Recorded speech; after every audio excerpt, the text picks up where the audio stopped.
जब दर्जी का लड़का बैठकर पहरेदारी करने लगा तभी उसे प्रतीत हुआ कि सामने कोई खड़ा हुआ है। पास जाकर देखा तो एक काठ का पुतला है। पुतले को देख मन ही मन खुद से कहा, क्या खूब कारीगरी की है खाती के लड़के ने, पर मैं भी किसी से कम नहीं। उसने भी अपने सामान से वस्त्र और सुई धागा निकाला और लग गया। रात का दूसरा पहर खत्म होते होते उसने एक सुंदर सी वेशभूषा बनाकर उस स्त्री के पुतले को वो पोशाक और चूड़ियां पहना दी। अब पहरेदारी की बारी थी सुनार के लड़के की, तो वो उसे जगाकर सो गया। नींद तोड़ने के लिए सुनार ने ठंडे पानी से मुंह धोया और बैठकर पहरेदारी करने लग गया। तभी उसकी नजर सामने खड़ी स्त्री पर गई तो वो भौंचक्का रह गया। सोचा, इतनी रात जंगल में स्त्री कहाँ से आई। उसने उसे आवाज दी पर कोई उत्तर नहीं मिला। जिज्ञासावश उठकर पास गया तो देखा वो कोई स्त्री नहीं बल्कि एक पुतला है। सुनार को समझते देर न लगी कि ये खाती और दर्जी की करामात है। खुद से कहा, मैं भी किसी से कम नहीं। उसने भी अपने औजार निकाले और लग गया। तीसरा पहर खत्म होते होते उसने उस पुतले को सुंदर सुंदर आभूषण बनाकर पहना दिए। अब बारी थी ब्राह्मण के लड़के की, तो सुनार उसको जगाकर सो गया। अब जब ब्राह्मण पहरेदारी करने लगा तो उसकी भी नजर उस पुतले पर गई। वो भी सोच में पड़ गया, इतनी रात को इस जंगल बियाबान में ये नारी कहाँ से आई। वो भी उस स्त्री रूपी पुतले के पास जाकर उसे देखने लगा। सब समझते उसे भी देर न लगी। मन ही मन बोला, वाह क्या खूब कारीगरी की है सबने,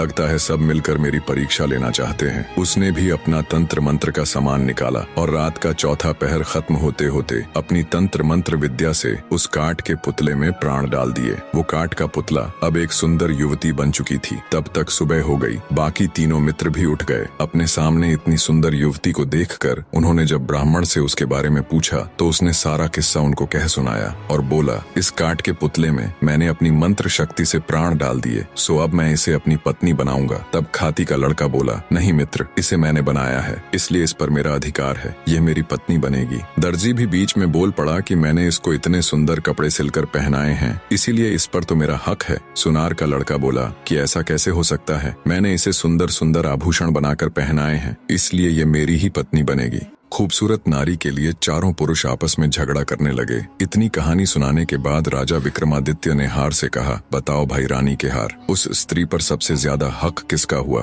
रानी के हार के ऊपर बैठा हुआ वीर बोला, महाराज मैं तो रानी का एक तुच्छ सा हार हूँ, जिसे रानी ने मन किया तो पहन लिया, नहीं तो फेंक दिया। मेरे अंदर इतनी बुद्धि नहीं कि मैं आपको ये बता सकूं कि उस युवती पर किसका हक ज्यादा है। हार पर बैठे वीर की बात सुन रानी अबोल्दे को गुस्सा तो बहुत आया, पर वो अपने गुस्से को पी गई और कुछ भी न बोली। जब विक्रमादित्य ने देखा कि रानी तो कुछ बोली ही नहीं और रात का चौथा पहर खत्म होने में बस कुछ ही समय बाकी है, कुछ सोचते हुए वे बोले, सुनो रानी के हार, उस युवती पर सबसे ज्यादा हक उस ब्राह्मण के लड़के का है, जिसने उस पुतले में प्राण डालकर उसे जीवित किया। राजा की बात सुन रानी के हार पर बैठा वीर तुरंत बोल पड़ा, क्या बात है राजन, क्या खूब न्याय किया है, आपकी तो जय जयकार होनी चाहिए। हार में बैठा वीर बोला, बोलो राजा विक्रमादित्य की जय। बाकी के तीनों वीर भी राजा विक्रमादित्य की जय जयकार करने लगे। राजा विक्रमादित्य की जय, वाह क्या न्याय किया है। इतना सुनते ही गुस्से को दबाए बैठी रानी अबोल्दे फट पड़ी और बोली, इस गलत न्याय पर कैसी जय जयकार। राजा विक्रमादित्य तुम तो बड़े न्याय प्रिय बने फिरते हो, लानत है तुम्हारे ऐसे न्याय पर। पता नहीं तुम्हारा ये न्याय कैसे इस जग में प्रसिद्ध हो गया, ये न्याय पूरी तरह से धर्म विरुद्ध है। आगे रानी अबोल्दे बोली,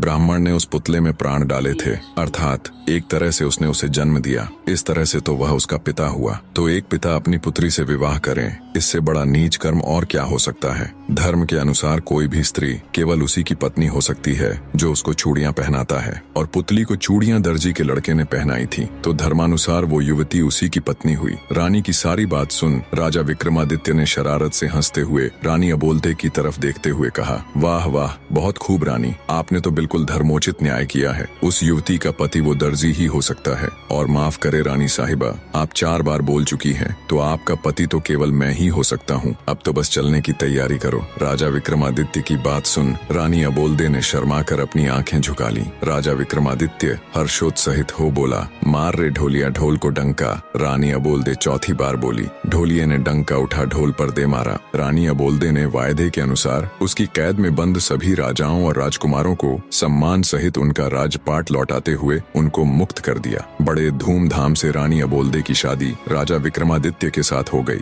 राजा विक्रमादित्य जब रानी अबोल्दे को ले उज्जैन नगर पहुँचे तो उनको ताना देने वाली भाभी ने भी उनको अभिवादन देते हुए कहा, मान गए देवर्षा, जो आपने कहा था वो कर दिखाया। कहानी का निष्कर्ष जानने से पहले कमेंट करके कहानी कैसी लगी और अगली कहानी किस टॉपिक पर सुनना चाहोगे यहाँ तक जरूर देखे हो बताएं। भाई तो कहानी को निष्कर्ष, लाइक और जीवन में सब्सक्राइब करके ही सत्य, न्याय और धर्म का पालन सबसे महत्वपूर्ण होता है। जब चारों पात्र अपनी अपनी इच्छाओं और स्वार्थों के अनुसार कार्य करते हैं तो उनका संघर्ष अंततः उनके भीतर के सही और गलत के बोध को उजागर करता है। राजा विक्रमादित्य की न्यायप्रियता और रानी अबोल्दे का धर्म के प्रति अडिग विश्वास दर्शाता है कि सही रास्ता चुनने के लिए आत्म संवेदनशीलता और विवेक आवश्यक है।